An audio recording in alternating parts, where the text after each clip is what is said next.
Assalamualaikum warahmatullahi wabarakatuh soleha semua. Di video kali ini saya ingin sharing ya tentang apa yang saya tahu untuk bikin maksudnya untuk membersihkan dada ayam supaya tidak amis dan bagian mana sajakah yang harus dibuang.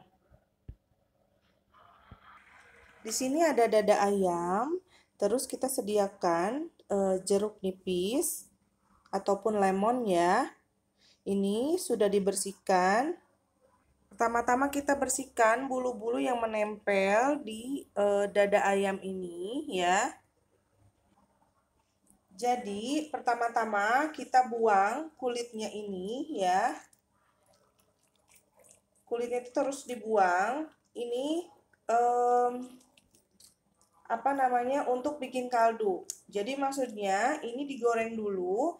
Nanti setelah lemak dari kulit ini keluar, itu kita angkat kulitnya, nanti cincang, lalu satukan dengan daging ayam kalau memang mau menggunakan kulit.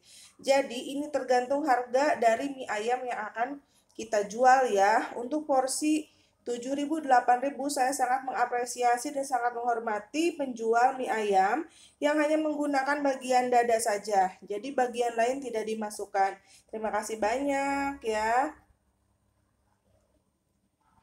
Jadi ini untuk porsi kalau misalkan ingin menggunakan daging ayamnya saja ya, untuk menggunakan daging ayamnya saja. Bagi yang ingin menggunakan dagingnya saja, pertama-tama ini itu yang menempel di sini itu harus dibuang. Jadi ini bukan ati ya, ini adalah darah yang menempel ya. Jadi ini harus dibuang. Jadi ini kita tidak gunakan, jangan menggunakan ini. Jadi ini tuh harus bersih ya. Jadi kesannya itu bersih, tidak jorok begitu.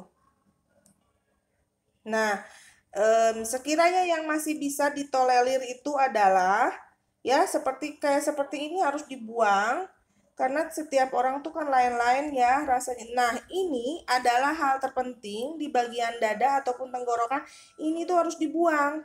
Saluran tenggorokan itu harus dibuang.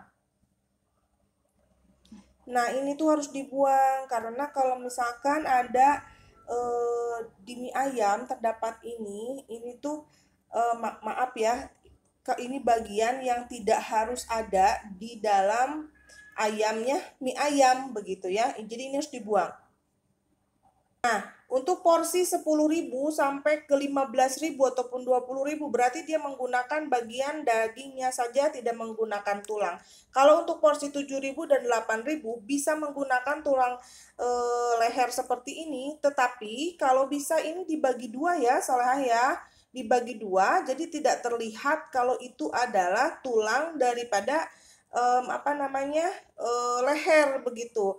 Karena bagaimanapun juga kita harus menghargai dari makanan tersebut begitu ya. Jadi tidak segala gabres, misalkan contoh jengger masuk, apa masuk begitu ya. Jadi harga kita jual tinggi juga kalau misalkan kita bagian daging yang kita gunakan hanya bagian dagingnya saja, itu worth it gitu. Tapi kalau misalkan maaf ya, ini kalau saya begitu ya, kalau misalkan harganya harga jual 10 sampai 15.000 tetapi masih menggunakan bagian-bagian yang memang tidak seharusnya ada. Begitu. Jadi jangan biarkan pelanggan kita kecewa ya, Saleha. Nah, biar tidak amis, kita kasih perasan jeruk nipis. Kita lumuri ya, kasih perasan jeruk nipis seperti ini. Nah, kita lumuri saja sebentar. Nah, seperti ini. Biarkan selama 5 menit, lalu kita cuci. Nah, ini setelah dicuci, kalau misalkan kita tidak langsung gunakan, ya, tidak langsung kita gunakan, mau kita simpan di kulkas, kita simpan irisan jeruk seperti ini. Sehingga meskipun dia tidak di freezer, jadi si ayamnya itu tetap fresh. Tapi jangan lebih daripada 2 hari ya untuk di suhu kulkas biasa. Baiklah Soleha, itulah tips dari saya. Semoga bermanfaat ya dan be a smart seller ya. Dan kita harus mencintai makanan itu sendiri dan kita harus mencintai pelanggan kita. Baiklah, sampai jumpa di video saya selanjutnya. Assalamualaikum warahmatullahi wabarakatuh.